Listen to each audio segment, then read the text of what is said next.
महापालिका निवडणुकीत प्रभाग क्रमांक 9D मधून महाविकास आघाडीचे उमेदवार ॲडव्होकेट सुरेश गायकवाड यांनी मंगळवारी भव्य पदयात्रा काढून प्रचाराचा समारोप केला। सोलापूर महानगरपालिका निवडणुकीच्या पार्श्वभूमीवर प्रभाग क्रमांक 9D मधील महाविकास आघाडी शिवसेना ठाकरे गटाचे अधिकृत उमेदवार ॲडव्होकेट सुरेश गायकवाड यांनी मंगळवारी भव्य पदयात्रा काढून प्रचाराचा समारोप केला। ढोल ताशांच्या तालावर निघालेल्या या पदयात्रेत महाविकास आघाडीचे कार्यकर्ते मोठ्या संख्येने सहभागी झाले होते।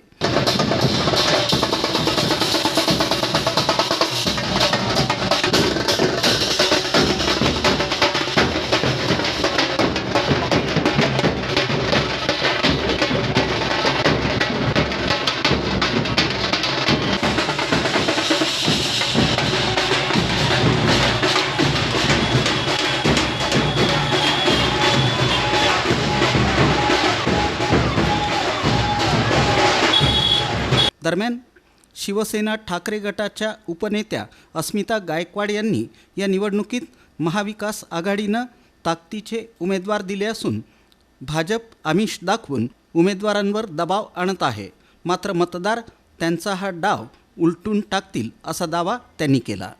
आज त्यांना लढायचं असताना सुद्धा यांनी त्यांच्यावर दडपशाही करून पैशाचा बाळाचा वापर करून भाजपनी त्यांना पाठिंबा द्यायला लावला। हे मोठं कुटील म्हणजे षडयंत्र आहे भाजपचं आणि त्याला आता जनता भुलणार नाही। जनतेला ते कळून चुकलेलं आहे, त्यामुळे जनता शहाणी आहे आणि सुज्ञ वर्ग आहे। आपल्याला त्यांना असं वाटत असेल की लोक अज्ञान आहेत, पण लोक खूप सुज्ञ आहेत आणि त्यातल्या त्यात 9 नंबर प्रभागातली जनता तर खूपच शहाणी आहे। त्यांना माहीत आहे की आपण नाके अपक्षांच्या मागे जाणार की फसवलेल्या भाजपच्या पण मागे ते जाणार नाही। तर ते ॲडव्होकेट सुरेश बापू गायकवाड, दत्तू अण्णा बंदपट्टे आणि आमच्या वासमताई यांचे मशाल चिन्ह, त्याचबरोबर हाताचा पंजा आणि कोयता हातोडा या चिन्हाला ते मतदान करणार।